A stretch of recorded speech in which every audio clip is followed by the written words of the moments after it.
Meu nome é Temis e esse canal é dedicado a contar histórias para você dormir.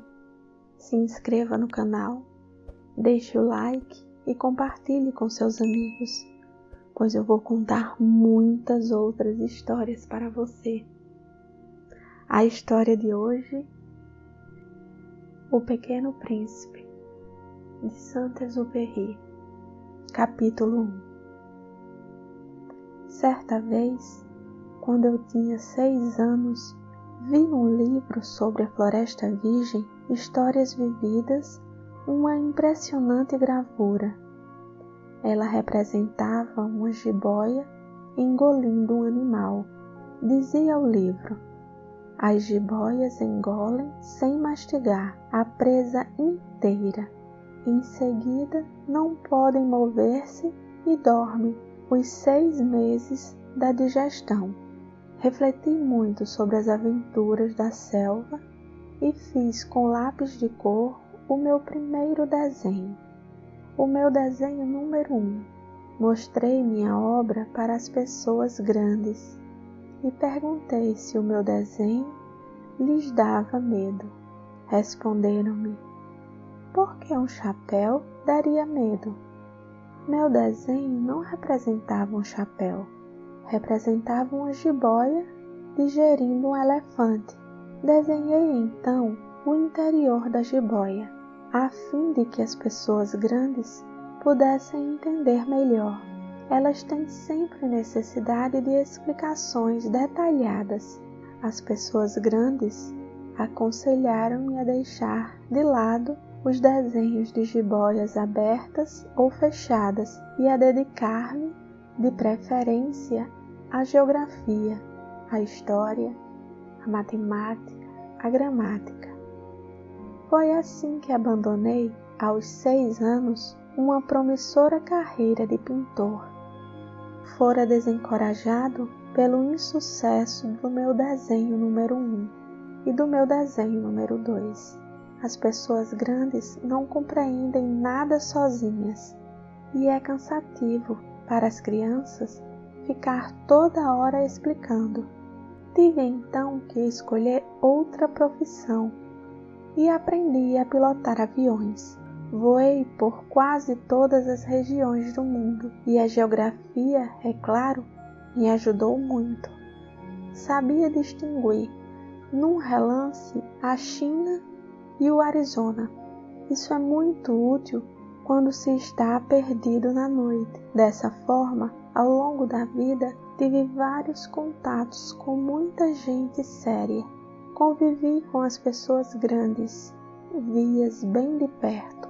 Isso não melhorou muito as minhas antigas opiniões.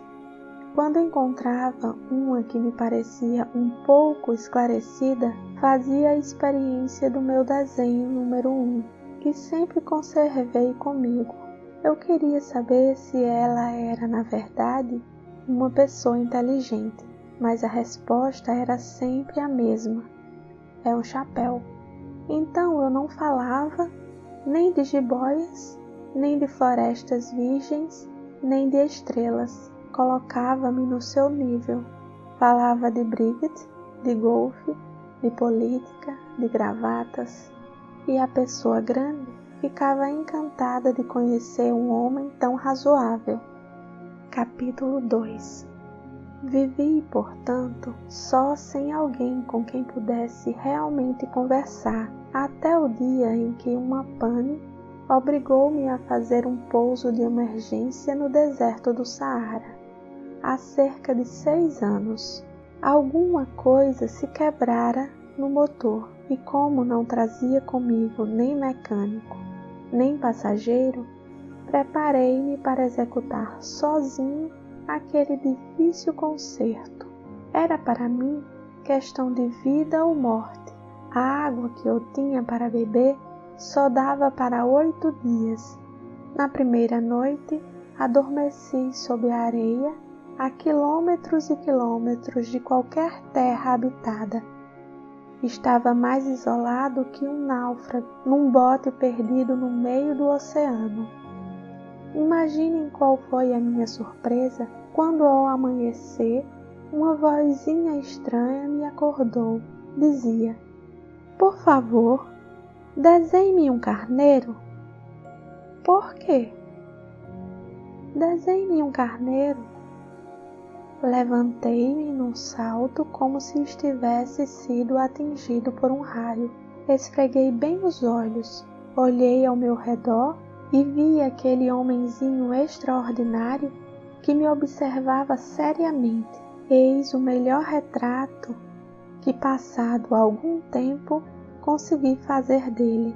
Meu desenho é, com certeza, muito menos sedutor que o modelo. Não tenho culpa. Fora desencorajado aos 6 anos pelas pessoas grandes da minha carreira de pintor e só aprender a desenhar jiboias abertas e fechadas. Olhava para aquela aparição com olhos arregalados de espanto. Não esqueçam que eu me achava a quilômetros e quilômetros de qualquer região habitada. Ora, o meu pequeno visitante não me parecia nem perdido, nem morto de fadiga, nem morto de fome, de sede ou de medo. Não tinha absolutamente a aparência de uma criança perdida no deserto, a quilômetros e quilômetros de qualquer região habitada. Quando finalmente consegui falar, perguntei-lhe: "Mas que fazes aqui?" E ele respondeu então, lentamente, como se estivesse dizendo algo muito sério: "Por favor, desenhe-me um carneiro." Quando o mistério é impressionante demais, a gente não ousa desobedecer, por mais absurdo que aquilo parecesse, a quilômetros e quilômetros de todos os lugares habitados e com a vida em perigo. Tirei do bolso uma folha de papel e uma caneta. Mas lembrei-me então de que eu havia estudado principalmente geografia, história, matemática e gramática, e disse ao pequeno visitante, com um pouco de mau humor, que eu não sabia desenhar. Respondeu-me: "Não tem importância, desenhe-me um carneiro." Como jamais houvesse desenhado um carneiro, refiz para ele um dos 2 únicos desenhos que sabia, o da jiboia fechada. E fiquei surpreso ao ouvir o garoto replicar: Não, eu não quero um elefante numa jiboia. A jiboia é perigosa e o elefante toma muito espaço. Tudo é pequeno onde eu moro. Preciso de um carneiro. Desenhe um carneiro." Então eu desenhei. Ele olhou atentamente e disse: "Não, esse já está muito doente. Desenhe outro." Desenhei de novo. Meu amigo sorriu paciente. "Bem, vê-se que isso não é um carneiro, é um bode. Olha os chifres." Fiz mais uma vez o desenho, mas ele foi recusado como os antecessores. "Esse aí é muito velho. Quero um carneiro que viva muito tempo." Então, perdendo a paciência e como tinha pressa em desmontar o motor, rabisquei o seguinte desenho e arrisquei: "Essa é a caixa. O carneiro que queres está aí dentro." E fiquei surpreso ao ver iluminar-se na face do meu pequeno juiz. Era assim mesmo que eu queria. Será preciso muito capim para esse carneiro? Por quê? Porque é muito pequeno onde eu moro. Qualquer coisa chega. Eu te dei apenas um carneirinho. Inclinou a cabeça sobre o desenho. Não é tão pequeno assim. Olha, ele adormeceu. E foi assim que conheci um dia um pequeno príncipe. Capítulo 3. Levei algum tempo para entender de onde ele viera. O príncipezinho que me fazia milhares de perguntas parecia nunca escutar as minhas. Palavras pronunciadas ao acaso e que foram pouco a pouco revelando sua história. Assim, quando viu pela primeira vez meu avião, perguntou-me: Que coisa é aquela? Não é uma coisa, aquilo voa, é um avião. É meu avião. Eu estava orgulhoso de lhe dizer que eu voava.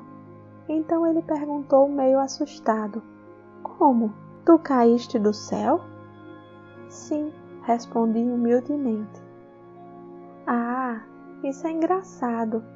E o pequeno príncipe deu uma bela risada que me irritou profundamente.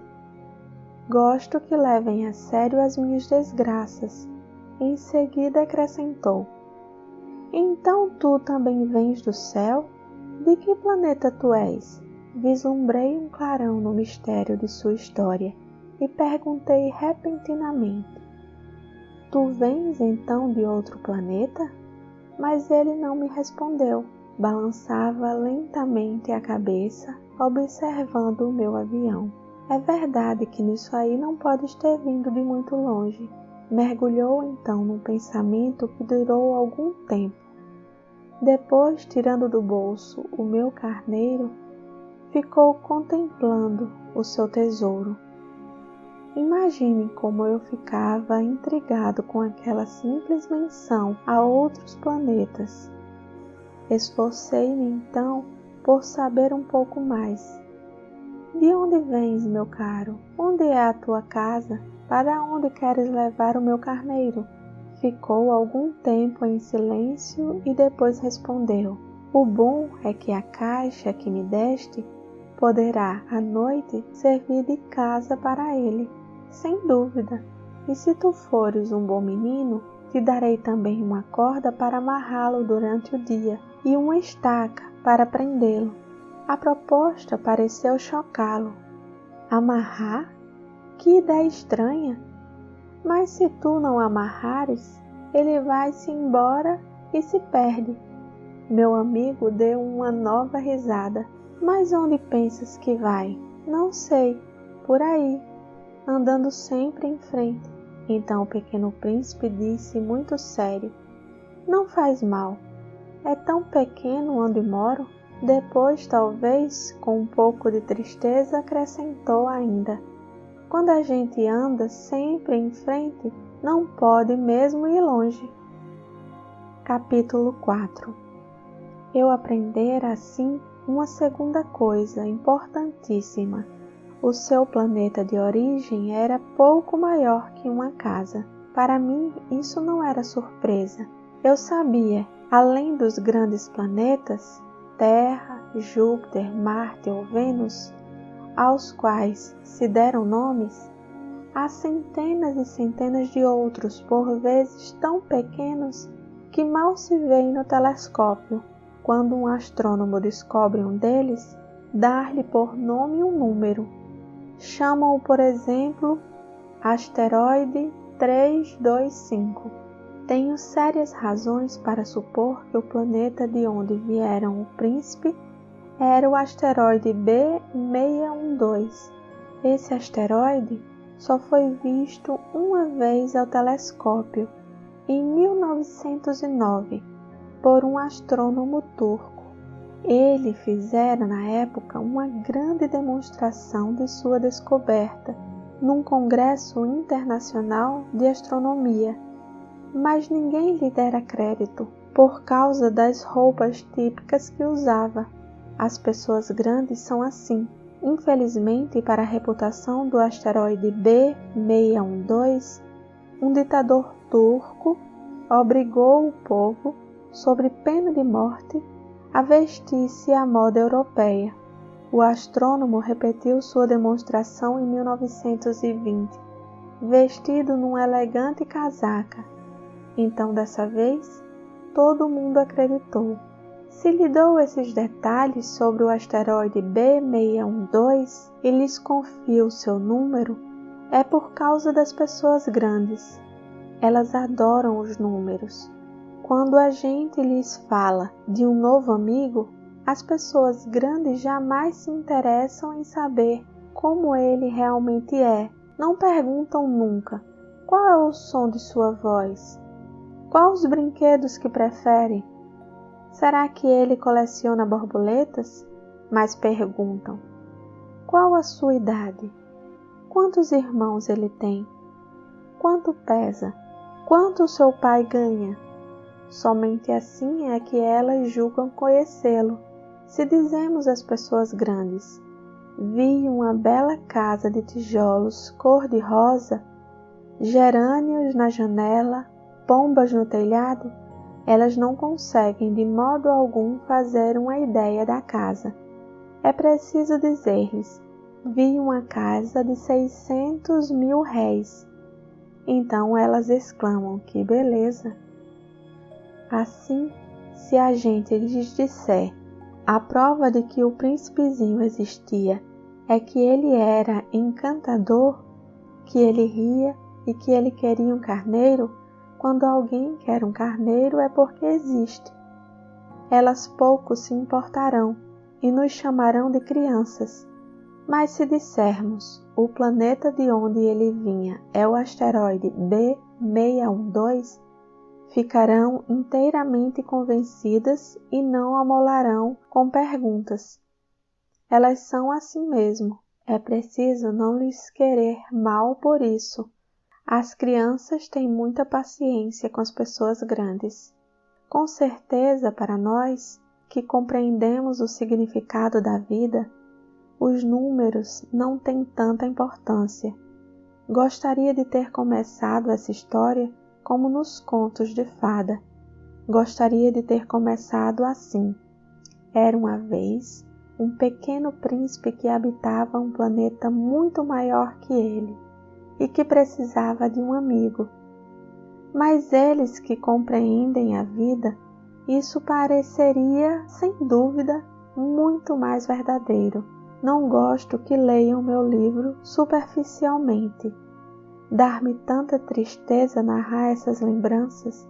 Já faz 6 anos que meu amigo se foi com seu carneiro. Se tento descrevê-lo aqui, é justamente porque não quero esquecê-lo. É triste esquecer um amigo.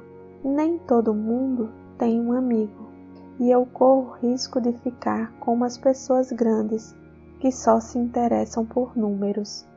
Foi por isso que comprei um estojo de aquarela e alguns lápis. É difícil voltar a desenhar na minha idade, principalmente quando não se faz outras tentativas além das jiboias fechadas e abertas, aos 6 anos. Experimentei, é claro, fazer os retratos mais fiéis que pude, mas não tenho muita certeza se consegui. Um desenho parece passável, outro já é inteiramente diferente. Engano-me também no tamanho. Ora o príncipezinho está muito grande, ora pequeno demais. Hesito também quanto à cor de suas roupas. Vou arriscando, então aqui e ali. Provavelmente esquecerei detalhes dos mais importantes. Peço que me perdoe. Meu amigo nunca dava explicações. Julgava-me talvez semelhante a ele, mas infelizmente não sei ver carneiros através de caixas. Talvez eu seja um pouco como as pessoas grandes. Devo ter envelhecido. Capítulo 5. A cada dia eu ficava sabendo mais alguma coisa do seu planeta, da partida, da viagem. Mas isso devagarzinho, ao acaso das informações colhidas de suas observações. Foi assim que vim a conhecer no 3º dia o drama dos baobás. Dessa vez ainda foi graças ao carneiro, pois de repente o pequeno príncipe me perguntou, como se tivesse um sério problema: é verdade que os carneiros comem arbustos? Sim, é verdade. Ah, que bom! Não entendi imediatamente como era tão importante que os carneiros comessem arbustos, mas o pequeno príncipe acrescentou: então eles comem também os baobás? Expliquei ao príncipezinho que os baobás não são arbustos, mas árvores grandes como igrejas, e que, mesmo que ele levasse consigo toda uma manada de elefantes, eles não chegariam a destruir um único baobá. A ideia de uma manada de elefantes fez o pequeno príncipe rir. Seria preciso colocar um em cima do outro, mas sabiamente observou em seguida: os baobás, antes de crescerem, são pequenos. É verdade.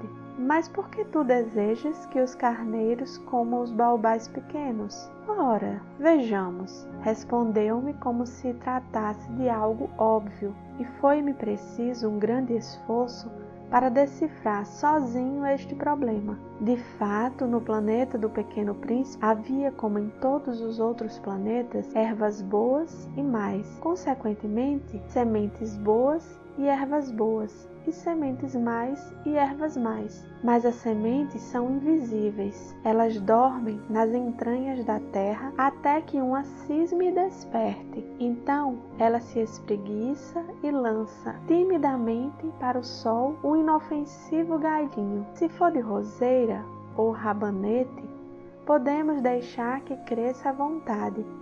Mas quando percebemos que se trata de uma planta ruim, é preciso que a arranquemos imediatamente. Ora, havia sementes terríveis no planeta do Pequeno Príncipe, as sementes de baobá. O solo do planeta estava infestado, e quando não se descobre que aquela plantinha é um baobá, nunca mais a gente consegue se livrar dela, pois suas raízes penetram o planeta todo, atravessando-o. E se o planeta for pequeno e os baobás numerosos, o planeta acaba rachando. É uma questão de disciplina, disse mais tarde o príncipezinho. Quando a gente acaba a higiene matinal, começa a fazer com cuidado a higiene no planeta. É preciso que nos habituemos a arrancar regularmente os baobás, logo que se diferencie das roseiras, com os quais muitos se parecem quando pequenos. É um trabalho sem graça, mas de fácil execução.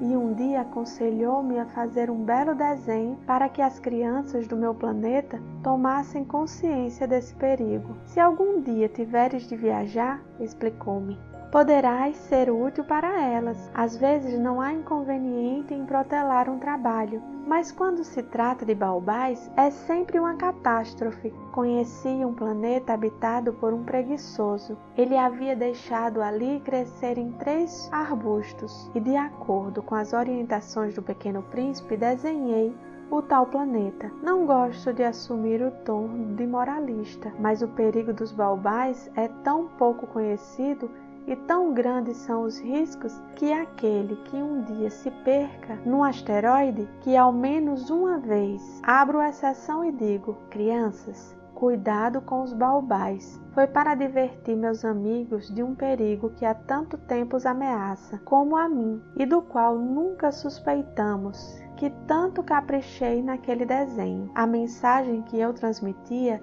era de grande importância. Perguntarão talvez, por que não há neste livro outros desenhos tão impressionantes como o dos baobás? A resposta é simples. Tentei, mas não consegui. Quando desenhei os baobás, estava inteiramente tomado pela iminência do seu perigo. Capítulo 6.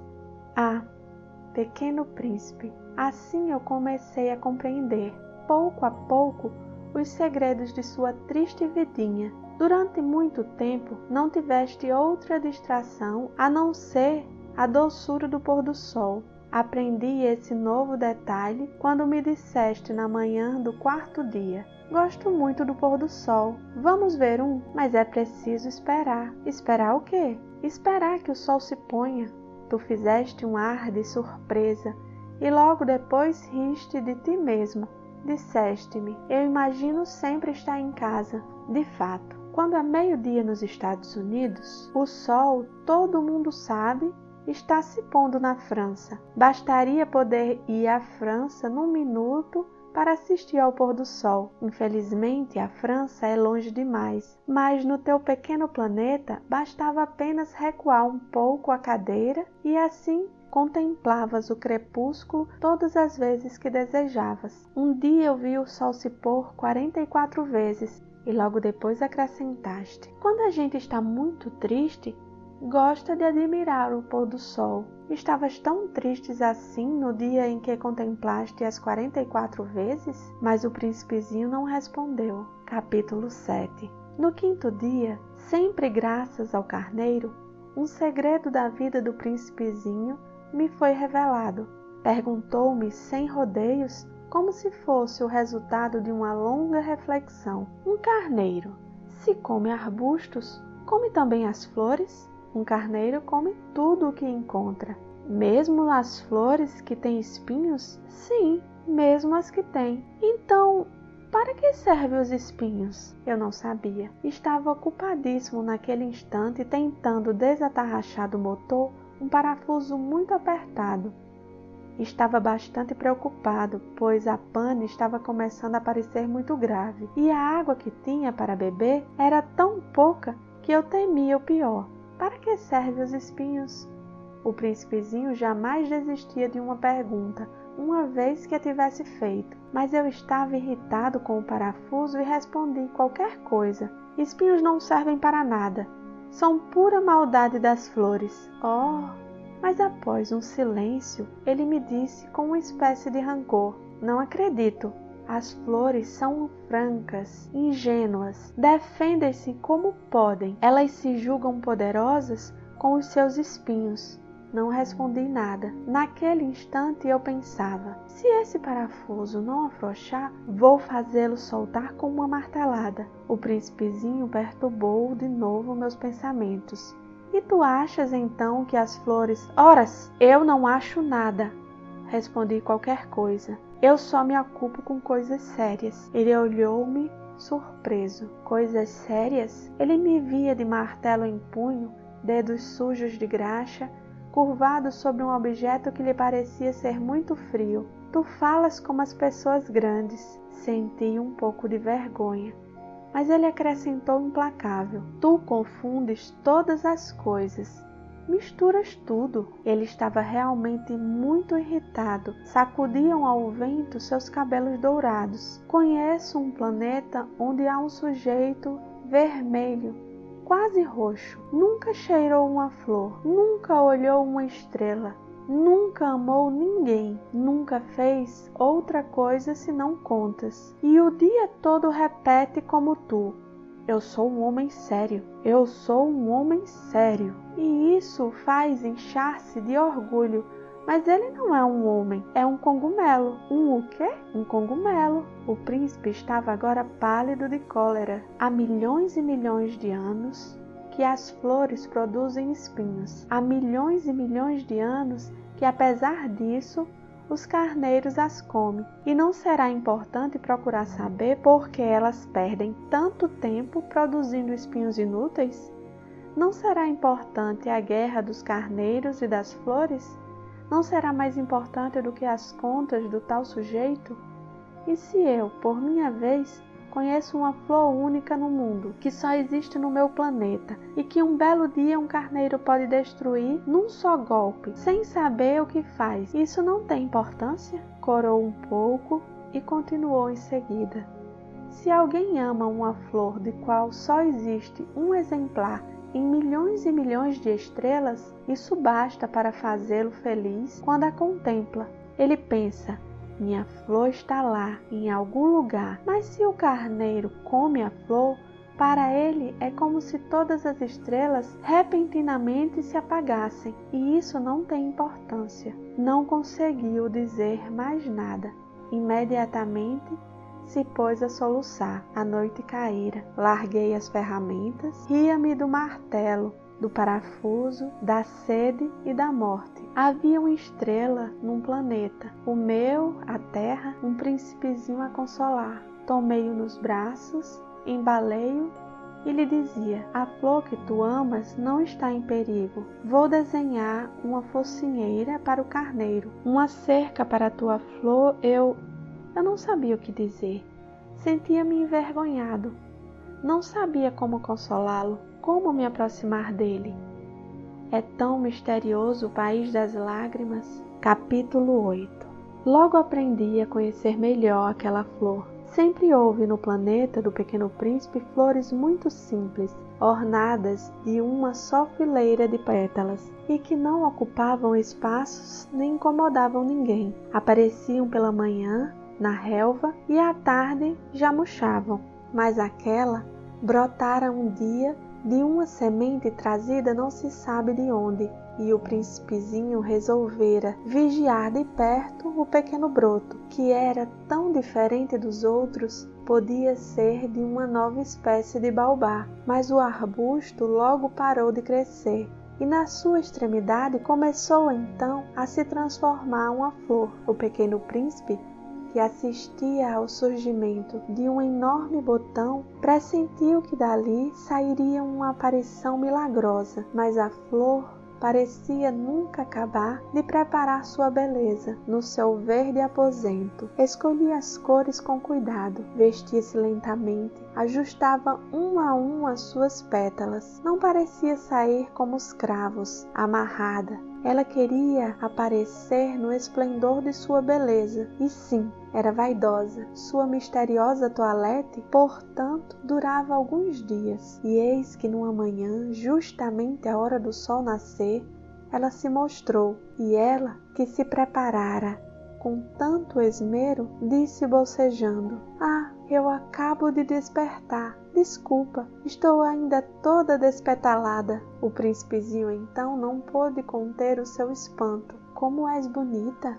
"É verdade", respondeu a flor docemente, "e nasci ao mesmo tempo que o sol." O pequeno príncipe percebeu logo que a flor não era modesta, mas ela era tão envolvente. "Creio que é hora do café da manhã", acrescentou ela. "Tu podes cuidar de mim." O príncipezinho, atordoado, tendo ido buscar um regador com água fresca, molhou a flor. Assim, ela logo começou a atormentá-lo com sua doentia vaidade. Um dia, por exemplo, falando dos seus 4 espinhos, dissera ao pequeno príncipe: "Os tigres, eles podem aparecer com suas garras." "Não há tigres no meu planeta", retrucou o príncipezinho. "Além disso, tigres não comem ervas." "Não sou uma erva", respondeu a flor suavemente. "Perdoe-me, não tenho medo dos tigres, mas tenho horror das correntes de ar." "Não terias por acaso um paravento?" "Horror de correntes de ar? Isso não é bom para as plantas", pensara o príncipezinho.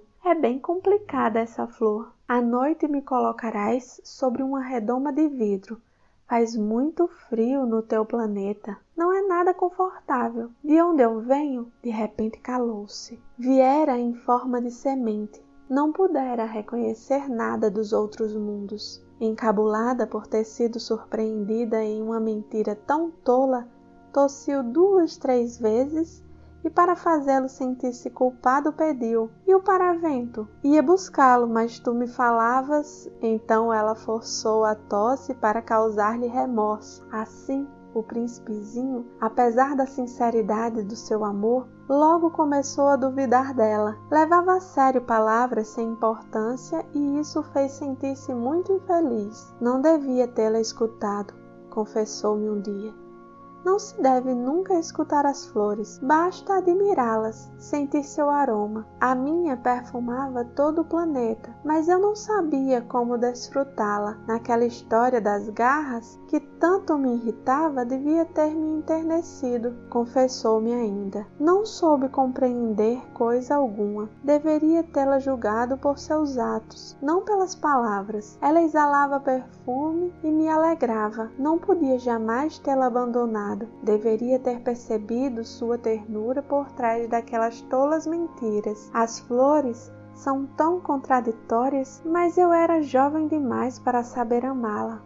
Capítulo 9. Creio que ele aproveitou-se de uma migração de pássaros selvagens para fugir. Na manhã da viagem, pôs o planeta em ordem, revolveu cuidadosamente seus vulcões. Ele possuía 2 vulcões em atividade, e isso era muito cômodo para esquentar o café da manhã. Possuía também um vulcão extinto, mas, como ele dizia, nunca se sabe. revolveu também o extinto. Se são bem revolvidos, os vulcões queimam lentamente, constantemente, sem erupções. As erupções vulcânicas são como fagulhas de lareira. Aqui na Terra, somos muito pequenos para revolver os vulcões. Por isso é que eles nos causam tantos danos. O Pequeno Príncipe arrancou também, não sem um pouco de tristeza, os últimos rebentos de baobás. Ele pensava em nunca mais voltar, mas todos esses trabalhos rotineiros lhe pareceram naquela manhã extremamente agradáveis. E quando regou pela última vez a flor e se preparava para colocar sobre a redoma, percebeu que tinha vontade de chorar. "Adeus", disse ele à flor, mas a flor não respondeu. "Adeus", repetiu ele. A flor tossiu, mas não era por causa do resfriado. "Eu fui uma tola", disse finalmente. "Peço-te perdão. Procura ser feliz." A ausência de censura o surpreendeu. Ficou parado, completamente sem jeito, com a redoma na mão.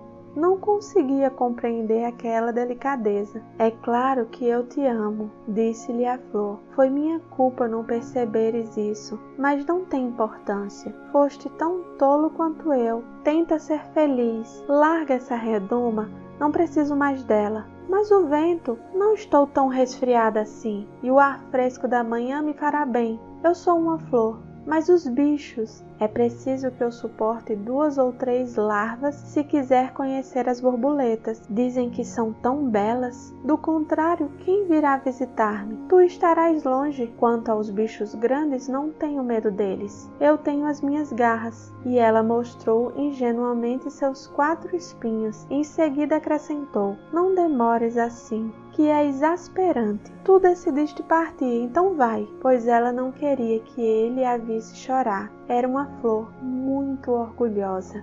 Capítulo 10. Ele se achava na região dos asteroides 325, 326, 327, 328, 329 e 330. Começou então a divulgá-los, para desta forma ter a atividade e se instruir. O primeiro era habitado por um rei. O rei sentava-se, vestido de púrpura e arminho, num trono muito simples, embora majestoso. "Ah, eis um súdito!" exclamou o rei ao ver o visitante. E o príncipezinho perguntou a si mesmo: "Como ele pode reconhecer-me se jamais me viu?" Ele não sabia que para os reis o mundo é muito mais simples. Todos os homens são súditos. "Aproxime-te, para que eu te veja melhor", disse o rei. Todo orgulho de poder ser rei para alguém. O pequeno príncipe olhou em volta para achar onde sentar-se, mas o planeta estava todo ocupado pelo magnífico manto do arminho. Ficou então de pé, mas como estava cansado, bocejou. "É contra a etiqueta bocejar na frente do rei", disse o monarca. "Eu o proíbo." "Eu posso evitar", disse o príncipezinho sem jeito. "Fiz uma longa viagem, não dormi ainda." "Então", disse o rei, "eu te ordeno que bocejes." "Há anos não vejo ninguém bocejar. Os bocejos são uma raridade para mim." "Vamos, boceje. É uma ordem." "Isso me intimida." "Assim eu não consigo", disse o príncipezinho enrubescido. Respondeu o rei. Então eu te ordeno." "Ora, bocejes."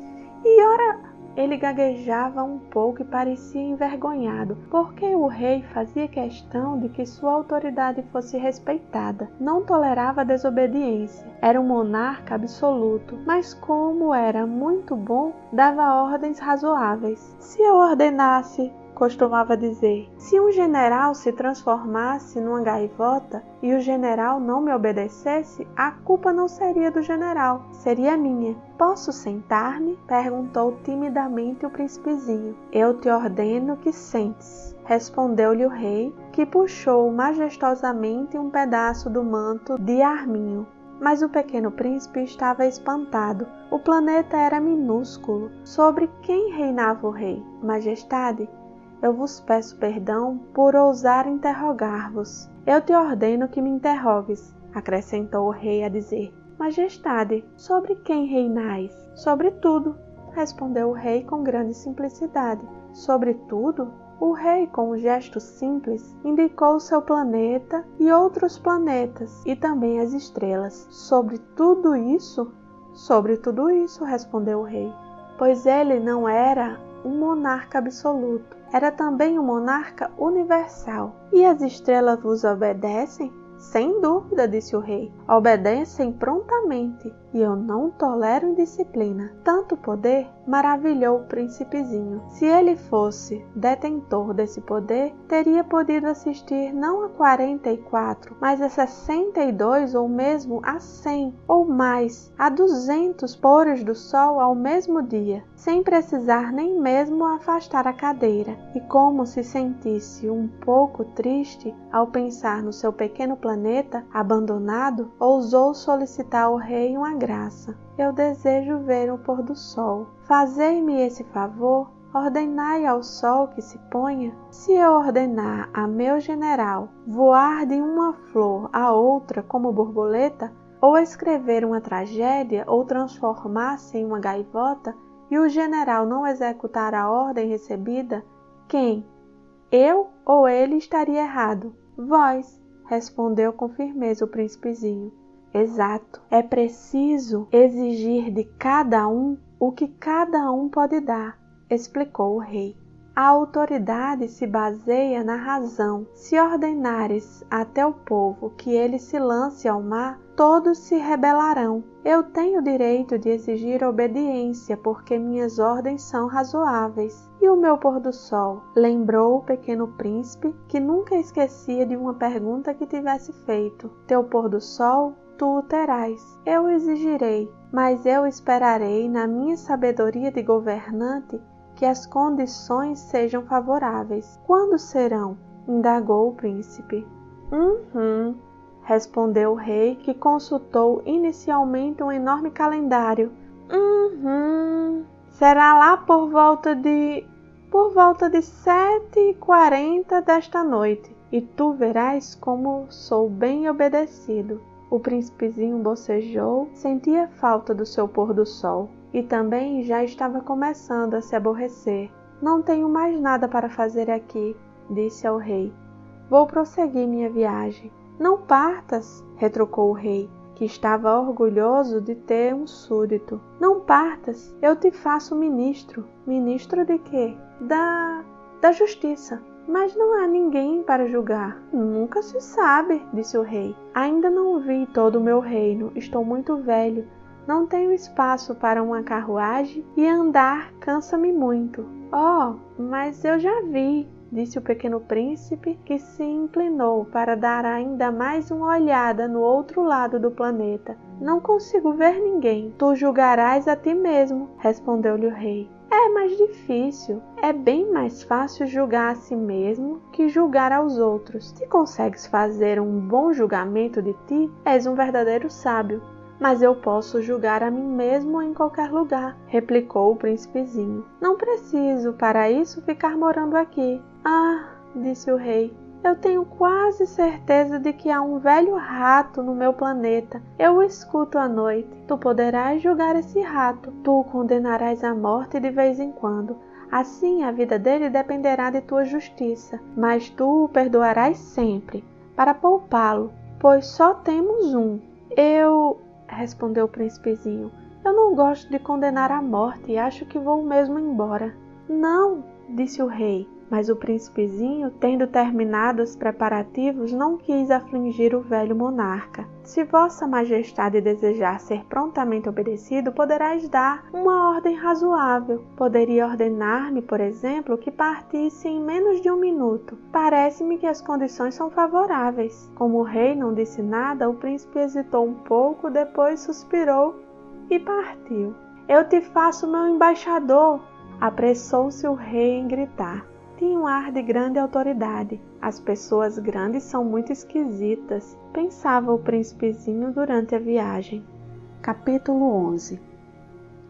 O segundo planeta era habitado por um vaidoso. Um administrador vem visitar-me, exclamou à distância o vaidoso. Mal avistara o príncipezinho, porque para o vaidoso os outros homens são seus admiradores. Bom dia, disse o príncipezinho. Tu tens um chapéu engraçado. É para agradecer, exclamou o vaidoso. Para agradar, quando me aclamam. Infelizmente, não passa ninguém por aqui. Ah, é? Disse o pequeno príncipe sem compreender. Bate tua mão uma na outra, sugeriu o vaidoso. O príncipezinho bateu as mãos uma na outra. O vaidoso agradeceu modestamente, erguendo o chapéu. Ah, isso é mais divertido que visitar o rei, disse a si mesmo, e recomeçou a bater as mãos uma na outra. O vaidoso tornou a agradecer, tirando o chapéu. Após 5 minutos de exercício, o príncipezinho cansou com a monotonia daquele jogo. É para o chapéu cair? Perguntou ele. Que é preciso fazer? Mas o vaidoso não ouviu. Os vaidosos só ouvem os elogios. Não é verdade que tu me admiras muito? Perguntou ele ao pequeno príncipe. Que quer dizer admirar? Admirar significa reconhecer que eu sou o homem mais belo, mais bem vestido, mais rico, mais inteligente de todo o planeta. Mas só tu moras no teu planeta. Dá-me esse prazer. Admira-me, isso mesmo. Eu te admiro, disse o príncipezinho, dando de ombros. Mas de que serve isso? E o pequeno príncipe foi-se embora. As pessoas grandes são de fato muito estranhas, pensou ele, continuando sua viagem. Capítulo 12. O planeta seguinte era habitado por um bêbado. Essa visita foi muito curta, mas deixou o príncipezinho mergulhado numa profunda tristeza. Que fazes aí? Perguntou ele ao bêbado, que se encontrava silenciosamente acomodado diante de inúmeras garrafas vazias e diversas garrafas cheias. Eu bebo, respondeu o bêbado com ar triste. Por que bebes? Perguntou-lhe o príncipe. Para esquecer, respondeu o beberrão. Esquecer o quê? Indagou o príncipezinho, que já começara a sentir pena dele. Esquecer que eu tenho vergonha, confessou o bêbado, baixando a cabeça. Vergonha de quê? Perguntou o príncipe, que desejava socorrê-lo. Vergonha de beber, concluiu o beberrão, encerrando-se definitivamente no seu silêncio. O pequeno príncipe foi-se embora perplexo. As pessoas grandes são decisivamente estranhas, muito estranhas, dizia a si mesmo durante a viagem. O quarto planeta era do empresário. Estava tão ocupado que nem sequer levantou a cabeça à chegada do pequeno príncipe. Bom dia, disse-lhe ele. O teu cigarro está apagado. 3 e 8 são 5, 5 e 7, 12, 12 e 3, 15. Bom dia. 15 e 7, 22, 22 e 6, 28... Não tenho tempo para acendê-lo de novo. 26 e 5, 31. Ufa! São 501.622.731. 500 milhões de quê? Ei, ainda estás aí? 501 milhões de... Eu não sei mais. Tenho tanto trabalho. Sou um sujeito sério. Não me preocupo com futilidades. 2 e 5, 7, 500 milhões de quê? Repetiu o príncipezinho, que nunca na vida desistira de uma pergunta uma vez que a tivesse feito. O empresário levantou a cabeça. Há 54 anos habito este planeta e só fui incomodado 3 vezes. A primeira foi há 22 anos por um besouro que veio não sei de onde. Fazia um barulho terrível e cometi 40 erros na soma. A segunda foi há 11 anos, quando tive uma crise de reumatismo por falta de exercício. Não tenho tempo para passear. Sou um sujeito sério. A terceira é essa. Eu dizia, portanto, 501 milhão. Milhões de quê? O empresário compreendeu que não havia chance de ter paz. Milhões dessas coisinhas que se veem às vezes no céu. Moscas? Não, essas coisinhas que brilham. Vagalumes? Também não. Essas coisinhas douradas que fazem sonhar os preguiçosos. mas eu sou uma pessoa séria, não tenho tempo para divagações. Ah, estrelas? Isso mesmo, estrelas. O que fazes com 500 milhões de estrelas? 501.722.721. Eu sou um sujeito sério, gosto de exatidão. O que fazes com essas estrelas? O que eu faço com elas? Sim, nada. Eu as possuo. Tu possuis as estrelas? Sim, mas eu já vi um rei que os reis não possuem. Eles reinam sobre. É muito diferente. E de que serve possuir as estrelas? Serve-me para ser rico. E de que te serve ser rico? Para comprar outras estrelas se alguém achar. Esse aí, disse o príncipezinho para si mesmo, raciocina um pouco como bêbado. No entanto, fez ainda algumas perguntas. Como pode a gente possuir as estrelas? De quem são elas? Respondeu, exaltado, o empresário. Eu não sei, de ninguém. Logo são minhas, porque pensei nisso primeiro. Basta isso? Sem dúvida. Quando achas um diamante que não é de ninguém, ele é teu. Quando achas uma ilha que não é de ninguém, ela é tua. Quando tens uma ideia antes dos outros, tu a registra, ela é tua. Portanto, eu possuo as estrelas, pois ninguém antes de mim teve a ideia de as possuir. Isso é verdade, disse o pequeno príncipe. E que fazes tu com elas? Eu as administro, eu as conto e reconto, disse o empresário. É complicado, mas eu sou um homem sério. O príncipezinho ainda não estava satisfeito.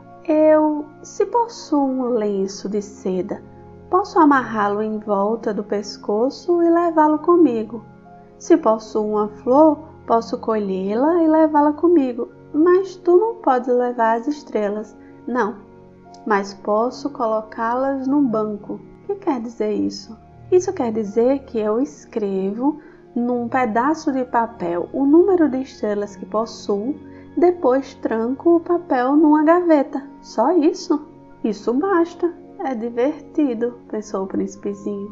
É bastante poético, mas sem muita utilidade. O pequeno príncipe tinha, sobre as coisas sérias, ideias muito diferentes do que pensavam as pessoas grandes. Eu, disse ele ainda, possuo uma flor que rego todos os dias. Possuo 3 vulcões que revolvo toda semana. Porque revolvo também o que está extinto.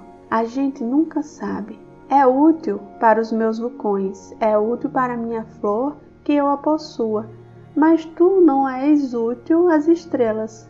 O empresário abriu a boca, mas não encontrou nenhuma resposta, e o príncipezinho se foi.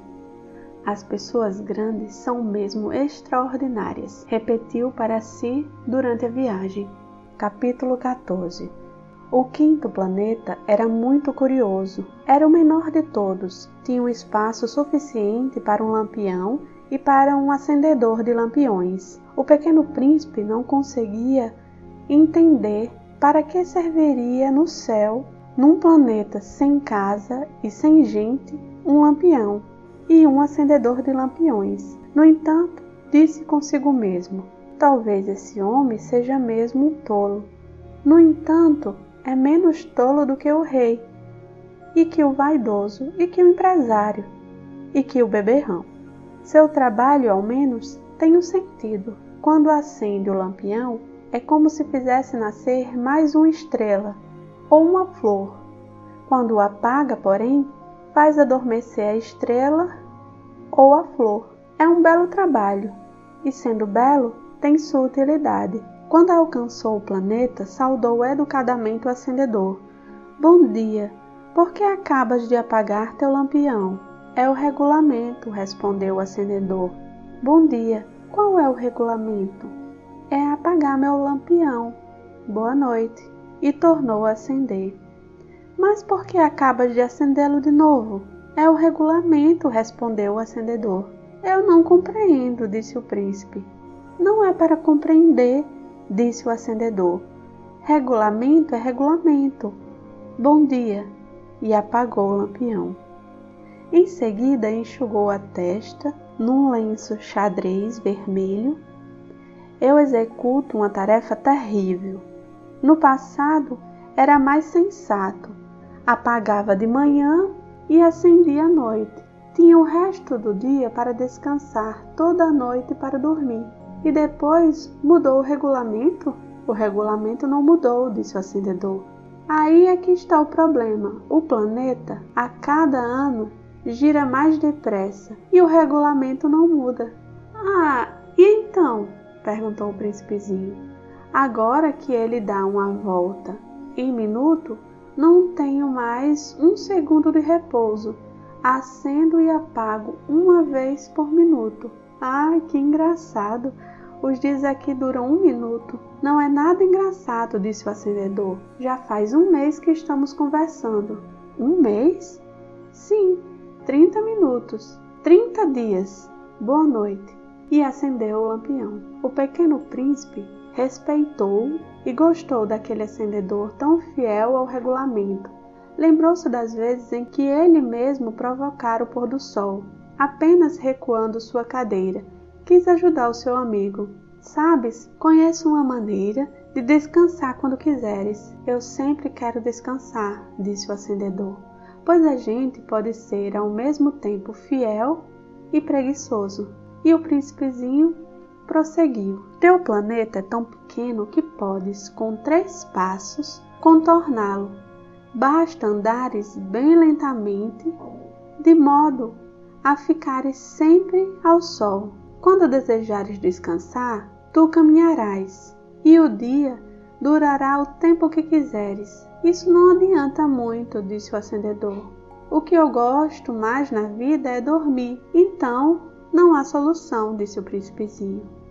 Não há solução, disse o acendedor. Bom dia, e apagou o lampião. Esse aí, pensou o príncipezinho, ao prosseguir a viagem para mais longe. Esse aí seria desprezado por todos os outros, o rei, o vaidoso, o beberrão e o empresário. No entanto, é o único que não me parece ridículo, talvez porque é o único que se ocupa de outra coisa que não seja ele próprio. Suspirou lentamente e contemplou. Era o único com quem eu poderia ter feito amizade, mas seu planeta é mesmo pequeno demais. Não há lugar para 2. O que o pequeno príncipe não ousara admitir é que lamentava tanto aquele planeta abençoado com 1440 pôres do sol a cada 24 horas. Capítulo 15. O 6º planeta era 10 vezes maior.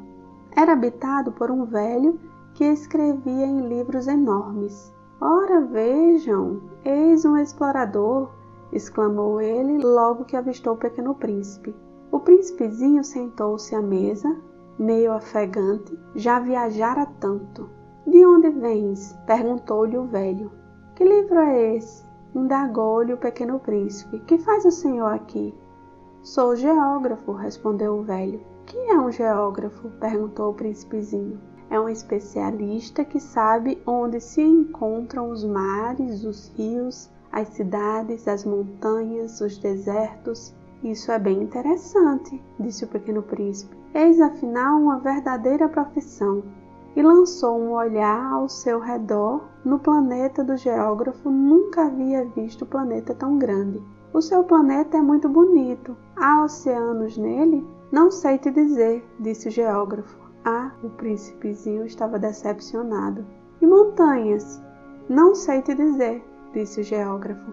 E cidades, e rios, e desertos? Também não sei te dizer, disse o geógrafo pela 3ª vez. Mas o senhor é geógrafo.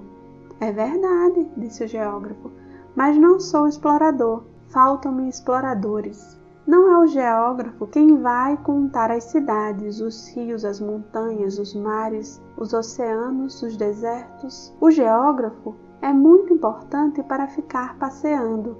Nunca abandona a sua escrivaninha, mas recebe os exploradores, interroga-os e nota seus relatos de viagem. E quando algum lhe parece mais interessante, o geógrafo faz um inquérito sobre a moral do explorador. Por quê? porque um explorador que mentisse produziria catástrofes nos livros de geografia, assim como um explorador que bebesse demais. Por quê? Perguntou o Pequeno Príncipe. Porque os bêbados veem em dobro. Então o geógrafo anotaria 2 montanhas, onde na verdade só há uma. Conheço alguém, disse o príncipezinho, que seria um mau explorador. É possível. Pois bem, quando a moral do explorador parece boa, faz-se uma investigação sobre sua descoberta. Vai-se vê-la? Não, seria muito complicado, mas exige-se do explorador que ele forneça provas. Trata-se, por exemplo, da descoberta de uma grande montanha. É essencial que ele traga grandes pedras. O geógrafo, de repente, se entusiasmou. Mas tu vens de longe. Certamente és explorador. Portanto, vais descrever-me o teu planeta. O geógrafo, tendo aberto o seu caderno, apontou o lápis. Anotam-se primeiro a lápis as narrações dos exploradores. Espera-se para anotar a caneta que o explorador tenha trazido as provas. Então, interrogou o geógrafo. Onde eu moro, disse o Pequeno Príncipe. Não é interessante, é muito pequeno. Eu tenho 3 vulcões, 2 em atividade e 1 extinto, mas a gente nunca sabe. A gente nunca sabe, repetiu o geógrafo. Tenho também uma flor. Nós não anotamos as flores, disse o geógrafo. Por que não? É o mais bonito. Porque as flores são efêmeras. O que quer dizer efêmera? Os livros de geografia, disse o geógrafo, são os mais exatos. Nunca ficam ultrapassados. É muito raro que uma montanha mude de lugar. É muito raro um oceano secar. Nós escrevemos coisas eternas. Mas os vulcões extintos podem voltar à atividade, interrompeu o Pequeno Príncipe. Que quer dizer efêmera? Que os vulcões estejam extintos ou não, isso dá no mesmo para nós, disse o geógrafo. O que nos interessa é a montanha. Elas não mudam. Mas o que quer dizer efêmera? Repetiu o príncipezinho, que jamais desistia de uma pergunta que tivesse feito. Quer dizer ameaçada de desaparecer em breve. Minha flor está ameaçada de desaparecer em breve? Sem dúvida. Minha flor é efêmera, pensou o príncipezinho, e não tem mais que 4 espinhos para defender-se do mundo. E eu a deixei sozinha. Esse foi seu primeiro gesto de remorso, mas retomou a coragem. Qual planeta me aconselha a visitar? Perguntou ele. A Terra, respondeu o geógrafo, goza de boa reputação. E o príncipezinho partiu, pensando na sua flor. Capítulo 16. O 7º planeta foi, portanto, a Terra. A Terra não é um planeta qualquer. Conta-se lá 111 reis. Não esquecendo, é claro, os reis negros. 7.000 geógrafos, 900.000 negociantes, 7,5 milhões de beberrões, 311 milhões de vaidosos, isso é, cerca de 2 bilhões de pessoas grandes. Para dar-lhe uma ideia da dimensão da Terra, eu lhe direi que antes da invenção da eletricidade, era necessário manter, para o conjunto dos seus 6 continentes, um verdadeiro exército de 462.511 acendedores de lampiões. Visto um pouco de longe, isso dava um magnífico efeito. Os movimentos desse exército eram ritmados como os de um balé. Primeiro era a vez dos acendedores de lampiões da Nova Zelândia e da Austrália. Esses, depois de acenderem seus lampiões, iam dormir. Entravam então a dança os acendedores de lampiões da China e da Sibéria, e esses, tendo concluído sua tarefa, também desapareciam nos bastidores. Chegava a vez dos acendedores de lampiões da Rússia e da Índia, depois da África, da Europa, e seguia os da América do Sul, depois os da América do Norte, e eles jamais se enganavam na ordem de entrada em cena. Era um espetáculo grandioso. Apenas dois, o acendedor do lampião do Polo Norte e o seu colega, o único lampião do Polo Sul, levavam uma vida preguiçosa e negligente. Trabalhavam somente 2 vezes por ano. Capítulo 17. Quando a gente quer fazer graça, às vezes, mente um pouco. Não foi lá muito honesto ao lhe falar dos acendedores de lampião. Corro o risco de dar uma falsa ideia do nosso planeta àqueles que não o conhecem. O homem ocupa, na verdade, muito pouco espaço na superfície da Terra. Se os 2 milhões de habitantes que possuem a Terra se mantivessem de pé, colados uns aos outros, como para um comício, facilmente se acomodariam numa praça pública de 30 quilômetros de comprimento por 30 de largura. Poderíamos agrupar toda a humanidade na menor das ilhas do Pacífico. As pessoas grandes não acreditam, é claro. Elas julgam ocupar muito espaço, imaginam-se tão importantes quanto os baobás. Peçam-lhe então que façam as contas. Elas adoram os números. Ficarão contentes com isso. Mas não percam seu tempo nesta matemática. É necessário, sei que acreditam em mim. O pequeno príncipe, uma vez na terra, ficou muito surpreso por não ver ninguém. Já receava ter se enganado de planeta, quando o anel cor de lua se remexeu na areia. Boa noite, disse o príncipezinho.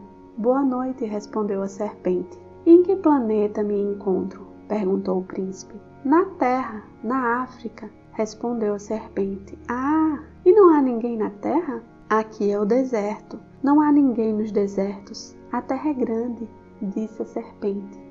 O pequeno príncipe sentou-se numa pedra e ergueu os olhos para o céu. As estrelas são todas iluminadas. Será que elas brilham para cada um que possa um dia encontrar a sua? Olha o meu planeta. Está bem em cima de nós. Mas como ele está longe? Teu planeta é belo, disse a serpente. Que vens fazer aqui? Tenho problemas com uma flor, disse o príncipe. Ah, exclamou a serpente, e se calaram. Então, onde estão os homens? Tornou a perguntar o príncipezinho. A gente se sente um pouco sozinho no deserto. Entre os homens, a gente também se sente só, disse a serpente. O pequeno príncipe olhou-a por um longo tempo. Tu és um bichinho engraçado, disse ele, fino como um dedo. Mas sou mais poderoso do que o dedo de um rei, disse a serpente. O príncipezinho sorriu. Tu não és tão poderosa assim. Não tens nem pata. Não podes sequer viajar. Eu posso levar-te mais longe que um navio, disse a serpente. Ela enroscou-se no tornozelo do príncipe como se fosse um bracelete de ouro. Aquele que eu toco, devolvo à terra de onde veio, continuou a serpente. Mas tu és puro e vens de uma estrela. O príncipezinho não respondeu. Tenho pena de ti, tão fraco, nessa terra de granito. Posso ajudar-te um dia. Se tiveres muita saudade do teu planeta, posso... Oh, eu te compreendo muito bem, disse o pequeno príncipe. Mas por que falas sempre por enigmas? Eu os resolvo todos, disse a serpente. E calaram-se os dois. Capítulo 18. O pequeno príncipe atravessou o deserto e encontrou apenas uma flor de 3 pétalas, uma florzinha insignificante. Bom dia, disse o príncipe. Bom dia, disse a flor. Onde estão os homens? Perguntou ele educadamente. A flor um dia vira passar uma caravana. Os homens? Eu creio que existe 6 ou 7. Vi-os faz muito tempo, mas não se pode nunca saber onde se encontram. O vento os leva. Eles não têm raízes. Eles não gostam de raízes. Adeus, disse o príncipezinho. Adeus, disse a flor. Capítulo 19. O príncipezinho escalou uma grande montanha. As únicas montanhas que conhecera eram os 3 vulcões que lhes batiam no joelho. O vulcão extinto servia-lhe de tamborete. De uma montanha tão alta como esta, pensou ele, verei todo o planeta e todos os homens, mas só viu pedras pontudas como agulhas. Bom dia, disse ele ao Léo. Bom dia, bom dia, bom dia, respondeu o eco. Quem és tu? Perguntou o príncipezinho. Quem és tu? Quem és tu? Quem és tu? Respondeu o eco. Sejam meus amigos. Eu estou só, disse ele. Estou só, estou só, estou só, respondeu o eco. Que planeta engraçado, pensou então. É completamente seco, pontudo e salgado, e os homens não têm imaginação. Repetem o que a gente diz. No meu planeta eu tinha uma flor, e era sempre ela que falava primeiro. Capítulo 20. Mas aconteceu que o pequeno príncipe, tendo andado muito tempo pelas areias, pelas rochas e pela neve, descobriu enfim uma estrada, e as estradas são todas em direção aos homens. Bom dia, disse ele. Era um jardim cheio de rosas. Bom dia, disseram as rosas. Ele as contemplou. Eram todas igual à sua flor. Quem sois? Perguntou ele espantado. Somos as rosas, respondeu elas. Ah! Exclamou o príncipezinho. Ele se sentiu extremamente infeliz. Sua flor lhe havia dito que ela era a única da sua espécie em todo o universo. E eis que havia 5.000 iguaizinhas num só jardim. Ela teria se envergonhado, pensou ele. Se visse isso, começaria a tossir, simularia morrer para escapar do ridículo. E eu seria obrigado a fingir que cuidava dela, porque senão, só para me humilhar, ela seria bem capaz de morrer de verdade. Depois, refletiu ainda. Eu me julgava rico por ter uma flor única e possuo apenas uma rosa comum, uma rosa e 3 vulcões que não passam do meu joelho, estando um, talvez, extinto para sempre. Isso não faz de mim um príncipe muito poderoso. E deitando na relva, ele chorou. Capítulo 21. E foi então que apareceu a raposa. Bom dia, disse a raposa. Bom dia, respondeu educadamente o pequeno príncipe, que olhando à sua volta, nada viu. Eu estou aqui, disse a voz, debaixo da macieira. Quem és tu? Perguntou o príncipezinho. Tu és bem bonita. Sou uma raposa, disse a raposa. Vem brincar comigo, propôs ele. Estou tão triste. Eu não posso brincar contigo, disse a raposa. Não me cativaram ainda. Ah, desculpe, disse o príncipezinho. Mas após refletir, acrescentou. Que quer dizer cativar? Tu não és daqui, disse a raposa. Que procuras? Procuro os homens, disse o pequeno príncipe. Que quer dizer cativar? Os homens? Disse a raposa. Têm fuzis e caçam. É assustador. Criam galinhas também. É a única coisa que fazem de interessante. Tu procuras galinhas? Não, disse o príncipezinho. Eu procuro amigos. Que quer dizer cativar? É algo quase sempre esquecido, disse a raposa. Significa criar laços. Criar laços? Exatamente, disse a raposa. Tu não és ainda para mim senão um garoto inteiramente igual a 100.000 outros garotos, e eu não tenho necessidade de ti, e tu também não tens necessidade de mim. Não passo a teus olhos de uma raposa igual a 100.000 outras raposas, mas se tu me cativas, nós teremos necessidade um do outro. Serás para mim único no mundo, e eu serei para ti única no mundo. Começo a compreender, disse o príncipezinho. Existe uma flor? Eu creio que ela me cativou. É possível, disse a raposa. Vê-se tanta coisa na terra. Oh, não foi na terra, disse o príncipezinho. A raposa pareceu intrigada. No outro planeta? Sim.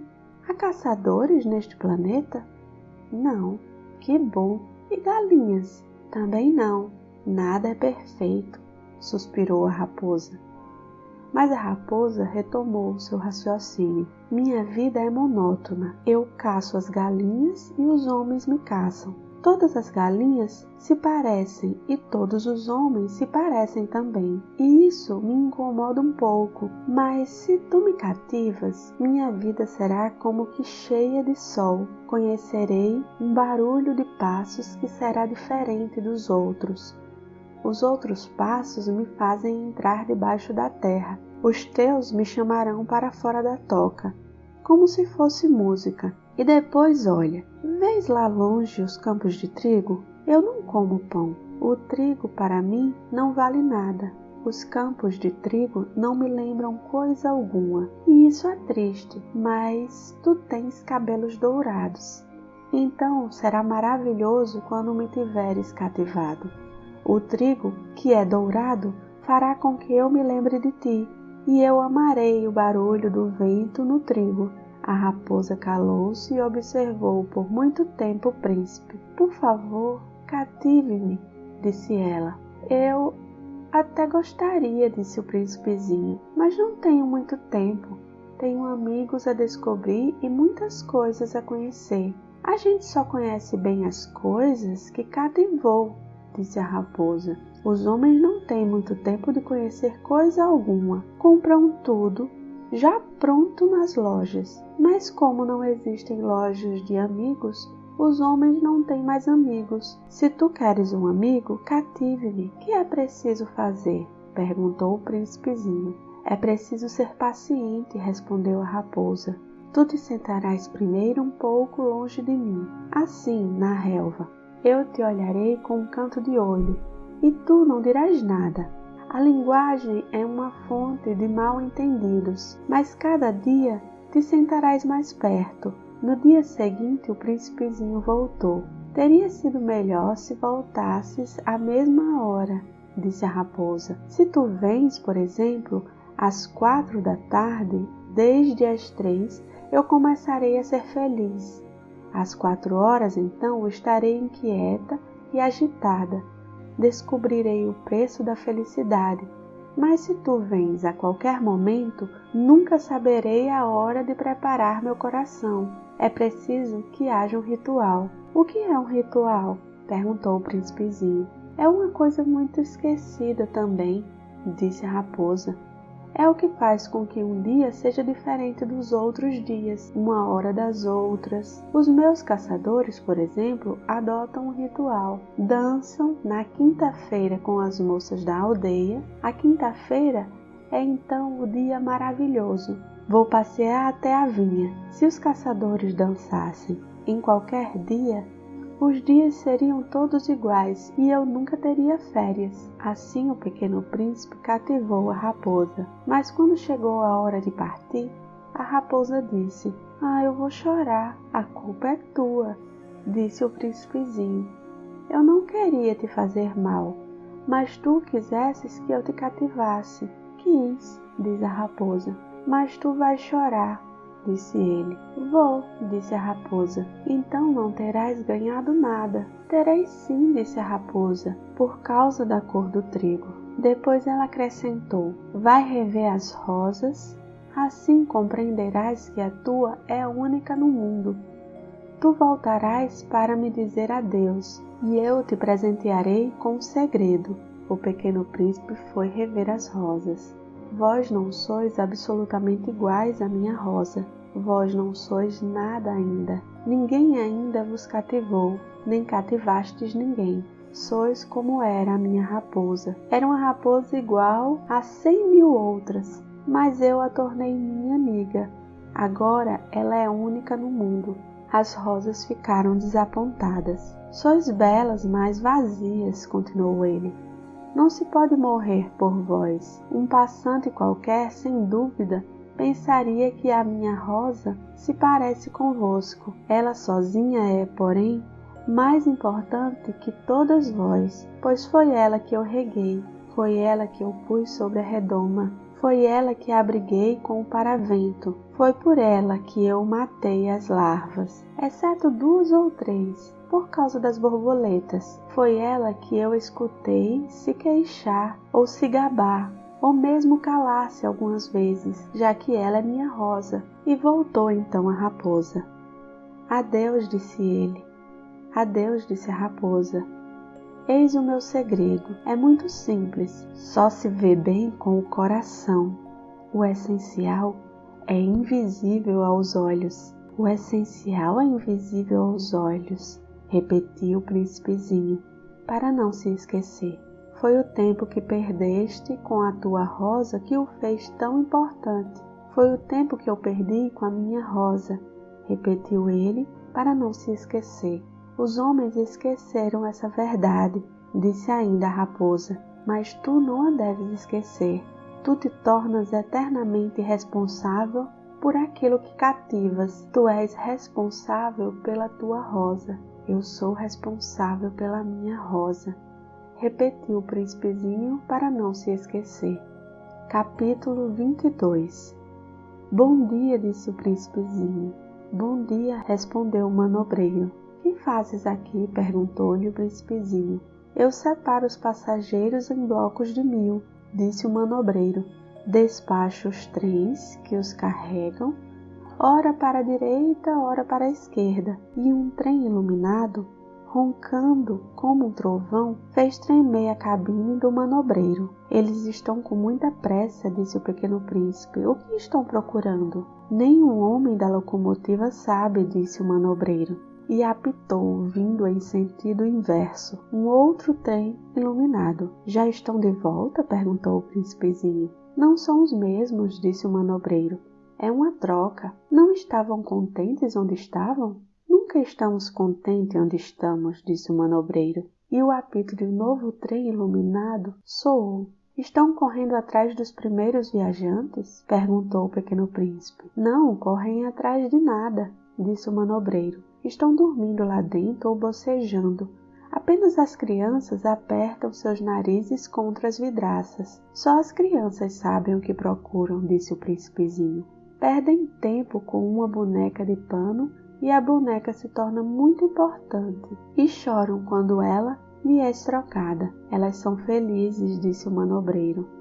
Capítulo 23. Bom dia, disse o pequeno príncipe. Bom dia, disse o vendedor. Era um vendedor de pílulas especiais que saciavam a sede.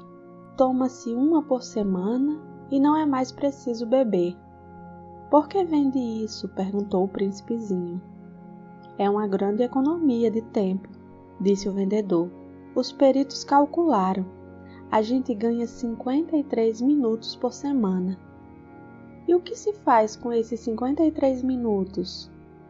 O que a gente quiser. Pensou o pequeno príncipe. Se tivesse 53 minutos para gastar, iria caminhar calmamente em direção a uma fonte. Capítulo 24.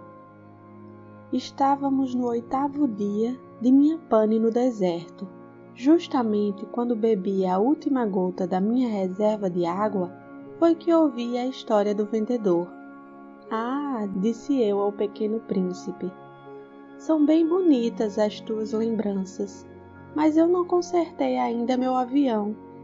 Não tenho mais nada para beber e eu também seria feliz se pudesse ir caminhando em direção a uma fonte. Minha amiga raposa me disse, meu caro, não se trata mais da raposa. Por quê? Porque vamos morrer de sede. Ele não compreendeu o meu raciocínio e respondeu, é bom ter tido um amigo, mesmo que a gente vá morrer. Eu estou muito contente de ter tido uma raposa como amiga. Ele não pode avaliar o perigo, pensei. Não tem nunca fome ou sede. Um raio de sol lhe basta. Mas ele me olhou e respondeu no meu pensamento. Tenho sede também.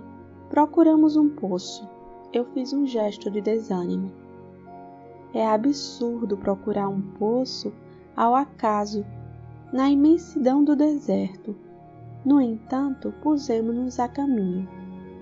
Já tínhamos andado horas em silêncio, quando a noite caiu e as estrelas começaram a brilhar. Eu as apreciava como num sonho, porque a sede me tornara febril. As palavras do príncipe ressoaram na minha memória. Tu tens sede também? Perguntei-lhe. Mas ele não respondeu à minha pergunta. Disse apenas: a água pode também ser boa para o coração. Não entendi sua resposta e me calei. Eu bem sabia que não adiantava interrogá-lo. Ele estava cansado, sentou-se.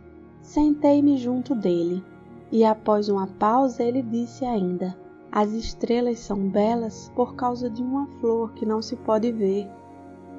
Eu respondi: é verdade. E mantendo-me em silêncio, fixei os olhos nas ondulações da areia iluminada pela lua. O deserto é belo, acrescentou. E era verdade. Eu sempre amei o deserto.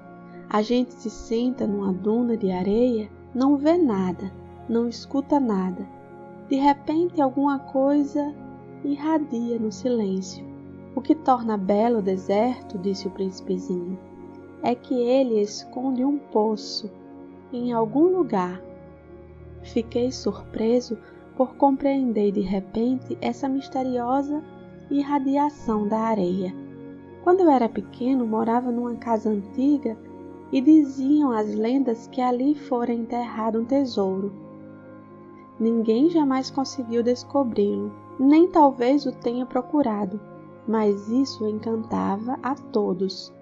Minha casa escondia um tesouro no fundo do seu coração. Sim, respondi-lhe.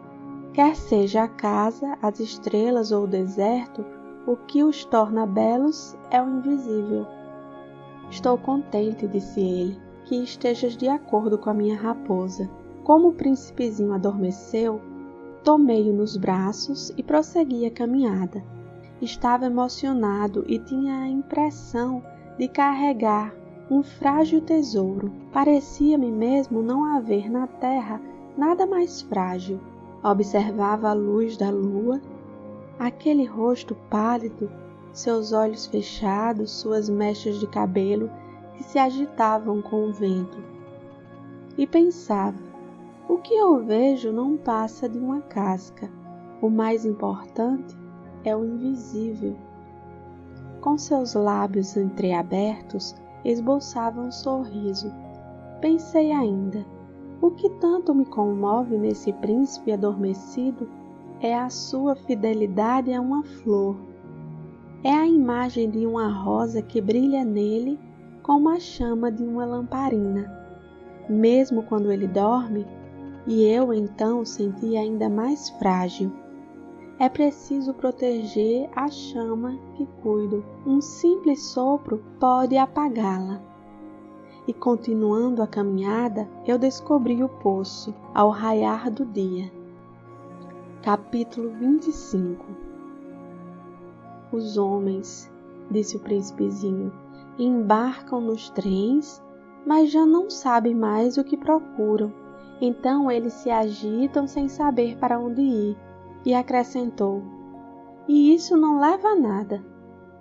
O poço a que tínhamos chegado não se parecia de forma alguma com os poços do Saara. Os poços do Saara são simples buracos na areia. Aquele parecia um poço de aldeia, mas não havia ali aldeia alguma. E eu pensava estar sonhando. É estranho, disse eu ao príncipezinho. Tudo está preparado, a roldana, o balde e a corda. Ele riu, pegou a corda, fez girar a roldana, e a roldana gemeu como geme um velho catavento. Tu escutas, disse o príncipezinho. Estamos acordando o poço, ele canta. Eu não queria que ele fizesse nenhum esforço. Deixa que eu puxo, disse eu. É muito pesado para ti. Levantei, içei o balde e com cuidado coloquei na borda do poço. O canto da roldana ainda permanecia nos meus ouvidos. e a água ainda tremulava. Eu podia ver o reflexo do sol. Tenho sede dessa água, disse o príncipezinho. Dá-me de beber? Eu compreendi o que ele havia buscado. Levantei o balde até a sua boca. Ele bebeu, de olhos fechados. Era doce como uma festa. Aquela água era muito mais que um alimento. Nascera da caminhada sobre as estrelas, do canto da roldana, do esforço do meu braço. Era boa para o coração, como um presente. Quando eu era pequeno, as luzes da árvore de Natal, a música da missa da meia-noite e a doçura dos sorrisos se refletiam nos presentes que ganhava. Os homens do teu planeta, disse o príncipezinho, cultivam 5.000 rosas no mesmo jardim e não encontram o que procuram. É verdade, respondi. E, no entanto, o que eles procuram poderia ser encontrado numa só rosa ou num pouco de água. É verdade. E o príncipezinho acrescentou, mas os olhos são cegos. É preciso ver com o coração. Eu tinha bebido, respirava normalmente. Ao amanhecer, a areia é cor de mel. E a cor de mel também me fazia feliz. Por que então eu estava triste? É preciso que cumpras as tuas promessas, disse baixinho o príncipe, que estava de novo sentado junto a mim. Que promessas? Tu sabes, a focinheira do meu carneiro. Eu sou responsável pelaquela flor. Tirei do bolso os meus esboços de desenho. O príncipezinho os viu e disse rindo, teus baubás mais parecem repolhos. Hã? Eu caprichava tanto nos meus baubás? Tua raposa, as orelhas dela parecem chifres e são compridas demais. Ele riu outra vez. Tu és injusto, meu caro. Eu só fazia desenhar jiboias abertas e fechadas. Não faz mal, disse ele. As crianças entendem. Rabisquei então uma pequena focinheira, mas ao entregá-la, senti um aperto no coração. Tu tem planos que eu desconheço. Ele não me respondeu, mas disse, lembras-te da minha chegada à terra? Será amanhã o aniversário. Depois, após um silêncio, acrescentou, caí pertinho daqui, e enrubesceu. E de novo, sem compreender porque eu tinha uma estranha tristeza, entretanto, ocorreu-me perguntar, então não foi por acaso que vagavas sozinho quando te encontrei, há 8 dias, a quilômetros e quilômetros de qualquer região habitada, e estavas retornando ao local onde chegaste? Ele enrubesceu novamente. Eu acrescentei, hesitando, talvez por causa do aniversário? O príncipezinho ficou mais vermelho. Não respondia nunca às perguntas, mas quando a gente enrubesce, é o mesmo que dizer sim, não é verdade? Ah, disse-lhe eu tenho medo. Mas ele me respondeu, tu deves agora trabalhar, voltar para o teu aparelho, espero-te aqui, volte amanhã de noite. Mas eu não estava seguro. Lembrava-me da raposa. A gente corre o risco de chorar um pouco quando se deixa cativar. Capítulo 26. Havia ao lado do poço a ruína de um velho muro de pedra. Quando voltei do trabalho no dia seguinte, vi de longe o meu pequeno príncipe sentado no alto, mas as pernas balançavam e o escutei dizer, tu não te lembras então? Não foi bem esse o lugar. Uma outra voz respondeu, porque ele replicou em seguida, não estou enganado. O dia é esse, mas não é esse o lugar. Prossegui em direção ao muro. Não enxergava nem ouvia ninguém, a não ser ele. No entanto, o príncipezinho replicou novamente, está bem, Tu verás na areia onde começam as marcas dos meus passos. Basta-me esperar, estarei lá esta noite. Estava a 20 metros do muro e continuava a não ver nada. O pequeno príncipe disse ainda após um silêncio: O teu veneno é do bom? Estás certa de que não vou sofrer por muito tempo? Parei, o coração apertado, ainda sem compreender nada. Agora vai-te embora, disse ele. Eu quero descer. Então baixei o olho para o pé do muro e dei um salto. Lá estava, erguida para o príncipezinho, uma das serpentes amarelas que nos liquidam em 30 segundos. Rapidamente procurei o revólver no bolso, mas percebendo o barulho, a serpente deslizou pela areia como um esguincho de água que de repente seca e vagarosamente se enfiou entre as pedras em um leve tinir metálico. Cheguei ao muro a tempo de segurar nos braços o meu caro príncipe, pálido como a neve. Que história é essa? Tu conversas agora com as serpentes? Afrouxei o nó do lenço dourado que ele sempre usava no pescoço. Molhei a sua testa, dei-lhe de beber. E agora não ousava perguntar-lhe mais nada. Olhou-me seriamente e abraçou meu pescoço. Sentia o seu coração bater de encontro ao meu, como de um pássaro correndo, atingido por um tiro. Ele me disse: Estou contente de teres consertado o defeito de tua máquina. Vais poder voltar para casa. Como soubeste? Eu vinha justamente avisar-lhe que, contra todas as expectativas, havia conseguido realizar o concerto. Ele não respondeu à minha pergunta, mas acrescentou: Eu também volto hoje para casa. Depois Tristonho disse: É bem mais longe, bem mais difícil. Eu percebi claramente que algo de extraordinário se passava. Apertava-o nos braços como se fosse uma criancinha, mas tinha a impressão de que ele ia deslizando no abismo, sem que eu nada pudesse fazer para detê-lo. Seu olhar estava sério, vagando no além. Tenho o teu carneiro, e a caixa para o carneiro, e a focinheira. Ele sorriu com tristeza. Esperei muito tempo. Sentia que seu corpo aos poucos se reaquecia. Meu caro, tu tiveste medo. É claro que tivera, mas ele sorriu docemente. Terei mais medo ainda essa noite. O sentimento de irremediável me fez gelar de novo, e eu compreendi que não podia suportar a ideia de nunca mais escutar aquele riso. Ele era para mim como uma fonte no deserto. Meu caro, eu quero ainda escutar o teu riso. Mas ele me disse: Faz já 1 ano esta noite. Minha estrela estará exatamente sobre o lugar onde cheguei no ano passado.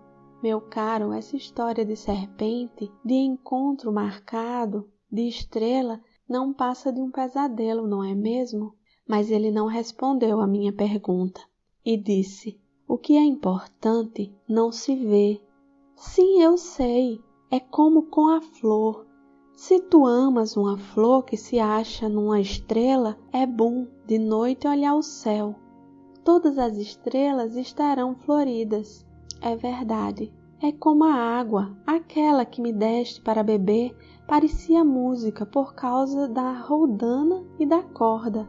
Lembras como era boa? Sim, lembro-me. À noite tu olharás as estrelas. Aquela onde moro é muito pequena para que eu possa te mostrar. É melhor assim. Minha estrela será para ti qualquer uma das estrelas. Assim, gostarás de olhar todas elas. Serão todas tuas amigas e também eu lhe darei um presente. Ele riu outra vez. Ah, meu caro, meu querido amigo, como eu gosto de ouvir o seu riso. Pois é ele o meu presente. Será como a água. Que queres dizer? As pessoas veem estrelas de maneiras diferentes. Para aqueles que viajam, as estrelas são guias. Para outros, elas não passam de pequenas luzes. Para os sábios, elas são problemas. Para o empresário, era ouro. Mas todas essas estrelas se calam. Tu, porém, terás estrelas como ninguém nunca as teve. Que queres dizer? Quando olhares o céu à noite, eu estarei habitando uma estrela, e de lá estarei rindo. Então serás para ti como se todas as estrelas rissem. Dessa forma, tu e somente tu terás estrelas que sabem rir. E ele riu mais uma vez. E quando estiveres consolado, a gente sempre se consola. Tu ficarás contente por teres me conhecido. Tu serás sempre meu amigo. Terás vontade de rir comigo.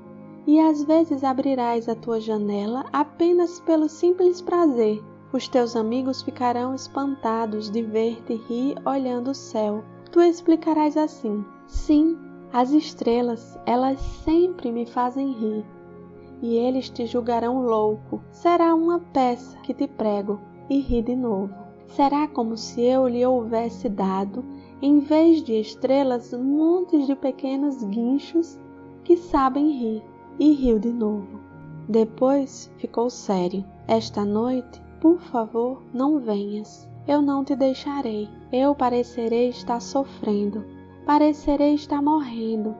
É assim. Não venhas ver. Não vale a pena. Eu não te abandonarei. Mas ele estava preocupado.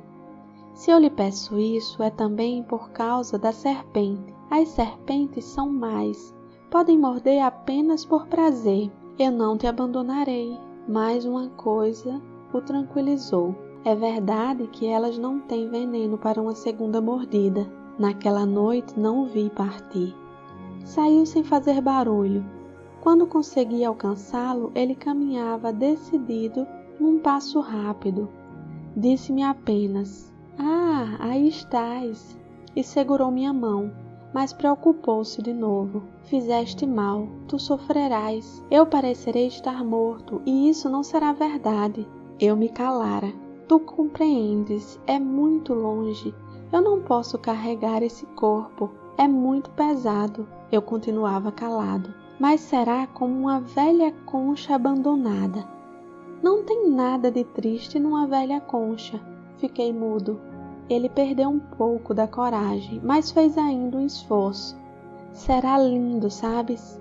Eu também olharei as estrelas. Todas as estrelas serão como os poços com uma roldana enferrujada. Todas as estrelas me darão de beber." Eu continuava mudo. "Será tão divertido. Tu terás 500 milhões de guinchos e terei 500 milhões de fontes." E ele também se calou, porque estava chorando. "É aqui, deixe-me ficar só." E sentou-se porque tinha medo. Disse ainda: "Tu sabes, minha flor, eu sou responsável por ela. Ela é tão frágil, tão ingênua, e tem apenas 4 pequenos espinhos para defendê-la do mundo." Eu me sentei também, pois não conseguia mais ficar de pé. Ele disse: "Pronto. É isso." Hesitou ainda um pouco, depois levantou-se, deu um passo. Eu não podia mover-me. Houve apenas um clarão amarelo perto de sua perna. Permaneceu por um instante imóvel, não gritou. Tombou devagarinho como tomba uma árvore. Não fez sequer barulho por causa da areia. Capítulo 27. E agora já se passaram 6 anos. Jamais contara essa história. Os companheiros que me encontraram quando voltei ficaram contentes de me ver são e salvo. Eu estava triste, mas lhe dizia: "É o cansaço." Agora já me confortei um pouco, mas não completamente. Tenho certeza de que ele voltou ao seu planeta, pois ao raiar do dia não encontrei o seu corpo. Não era um corpo tão pequeno assim, e gosto à noite de escutar as estrelas. É como ouvir 500 milhões de guizos. Mas eis que acontece uma coisa extraordinária. Na foncieira que desenhei para o Pequeno Príncipe, esqueci de juntar a correia de couro. Ele não poderá jamais prendê-la no carneiro. E então eu pergunto: o que terá acontecido no seu planeta? Talvez o carneiro tenha comido a flor. Às vezes penso: certamente que não. O príncipezinho guarda sua flor toda a noite na redoma de vidro e vigia atentamente seu carneiro. Então eu me sinto feliz e todas as estrelas riem docemente. Eu penso: às vezes a gente se distrai e isso basta. Uma noite ele se esqueceu de colocar a redoma de vidro, ou o carneiro saiu de mansinho no meio da noite, sem que fosse notado, e todos os guizos então se transformaram em lágrimas. Eis aí um grande mistério. Para vocês que também amam o Pequeno Príncipe como para mim, todo o universo fica diferente, se em algum lugar que não sabemos onde, um carneiro que não conhecemos comeu ou não uma rosa. Olhem o céu, perguntem a si mesmos: o carneiro terá ou não comido a flor? E verão como tudo fica diferente. E nenhuma pessoa grande jamais entenderá que isso possa ter tanta importância.